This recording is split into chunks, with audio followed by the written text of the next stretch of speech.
ये घटना गुजरात के एक छोटे से गांव की है।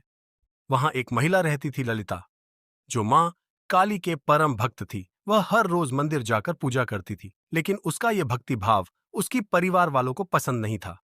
उसकी सासू माँ उसे ताना मारती थी, उसे कहती, रोज मंदिर जाती हो, घर का कोई काम नहीं करती। उसका पति भी उसे बहुत तंग करता, कभी ताना देता तो कभी पीटता और कहता, बच्ची का ध्यान कौन रखेगा, तुम्हारी इस पूजा पाठ से घर बर्बाद हो जाएगा। लेकिन ललिता को विश्वास अधिक था। वह सब कुछ सहते हुए भी मंदिर जाती रही। एक दिन वही हुआ जिसका सबको डर था।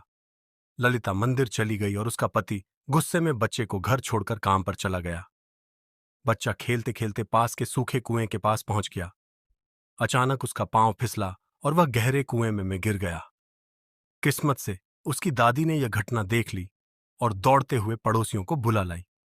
चारों ओर भीड़ जुट गई, पर कोई भी उस कुएं में उतरने की हिम्मत नहीं कर पा रहा था, क्योंकि वह कुआं बहुत पुराना और भूतिया माना जाता था। उधर पूजा कर रही ललिता को खबर मिली तो वह पूजा छोड़कर तुरंत दौड़ी चली आई। उसका पति भी काम से लौट आया। अब कुएं के पास बहुत ही भीड़ हो गई थी। ललिता बच्ची के लिए जमीन पर गिर गिर कर चिल्ला रही थी, हे माँ काली, मेरी गोद मत उजाड़ो। अगर तू सच में है तो मेरी परीक्षा मत ले, मेरी बच्ची को बचा ले।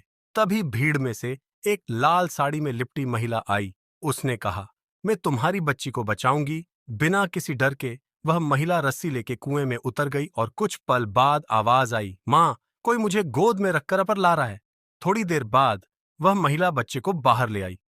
बच्चा बिल्कुल ठीक था, ना चोट ना खरोच। ललिता ने बच्चे को गले से लगाया और फुट फुट कर रोने लगी। जब ललिता ने पीछे देखा, वह स्त्री जा रही थी। ललिता बोली, रुकिए बहन जी। वह स्त्री बोली, बहन कल मिलेंगे, आज मुझे बहुत काम है।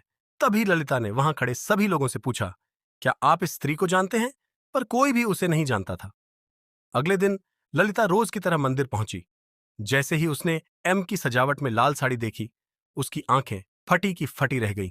वहीं साड़ी भी, रूप भाव, जिस स्त्री को उसने कुएं में उतरते देखा था, वहीं स्वरूप मां कलिका की प्रतिमा पर था।